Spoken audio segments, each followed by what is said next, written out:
Praise the Lord. இயேசுவின் இனிய நாமத்தில் உங்களை வாழ்த்துகிறேன். எப்படி ஒருவரை திடப்படுத்த வேண்டும், ஆறுதல் படுத்த வேண்டும் என்பது எல்லோருக்கும் தெரியும். சொல்ல போனால் அதிலே தேறினவர்களாகத்தான் நாம் இருப்போம். எப்படி செய்வோம்? ஒருவரை ஆசீர்வதிக்க வேண்டும் என்று சொன்னால் நம்முடைய வார்த்தைகளை சொல்லி ஆசீர்வதிப்போம். ஒருவரை திட்ட வேண்டும் என்று சொன்னால், சபிக்க வேண்டும் என்று சொன்னால் வார்த்தைகளை கொண்டுதான் செய்வோம்.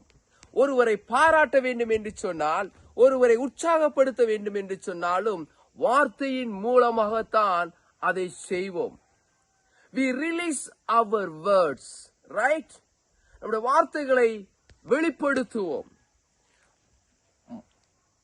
முதலாவது சாமுவேல் அதிகாரம் 30 வசனம் 6-8 வரை படித்து பார்த்தால், தாவீது மிகவும் நெருக்கப்பட்டான். அப்பொழுது தாவீது தன் தேவனாகிய கர்த்தருக்குள்ளே தன்னை திடப்படுத்தி கொண்டான் என்று சொல்லி வேதம் சொல்லுகிறது. அதனுடைய அர்த்தம் என்ன? அதாவது தாவீது தனக்குள்ளே பேசிக்கொண்டான், தனக்குள்ளே வார்த்தைகளை உச்சரித்து கொண்டான், தனக்குள்ளே பேசி ஆண்டவருக்குள் திடப்படுத்தி கொண்டான், உற்சாகப்படுத்தி கொண்டான் சொல்லிதான் அர்த்தம். ஆகவே நாம் வார்த்தைகளுக்கு செவி கொடுக்க வேண்டும், நம்முடைய வார்த்தைகளுக்கு செவி கொடுக்க வேண்டும். ஆகவே தான் விசுவாச வார்த்தைகள், தேவனுடைய வார்த்தைகளை நாம் படிக்க வேண்டும். அப்பொழுது அந்த வார்த்தைகளை கொண்டு நம்மை உற்சாகப்படுத்திக் கொள்ளலாம்.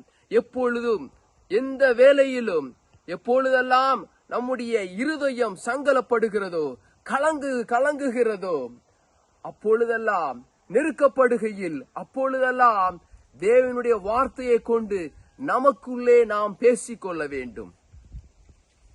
கர்த்தருடைய பிள்ளைகளே, பாசிட்டிவான வார்த்தைகளை உபயோகிக்க வேண்டும். எதிர்மறையான வார்த்தைகளை நிறுத்திவிட வேண்டும். அப்பொழுது ஆண்டவர் தடைகளை மாற்றி, ஆண்டவர் சொன்ன தீர்க்க தரிசன வார்த்தைகளை, உங்களை குறித்து சொன்ன வார்த்தைகளை கொண்டு நீங்கள் திடப்படுத்திக் கொள்வீர்கள் என்று சொன்னால் ஆண்டவருக்குள்ளாய் முன்னேறி செல்ல முடியும் என்பதில் எந்த ஒரு சந்தேகமும் இல்லை. கர்த்தர் அதன்படி உங்களை ஆசீர்வதிப்பாராக. இந்த நாளை உங்களுக்கு கர்த்தர் ஆசீர்வதித்து பெரிய காரியங்களை செய்வாராக. ஆமென், ஆமென், ஆமென்.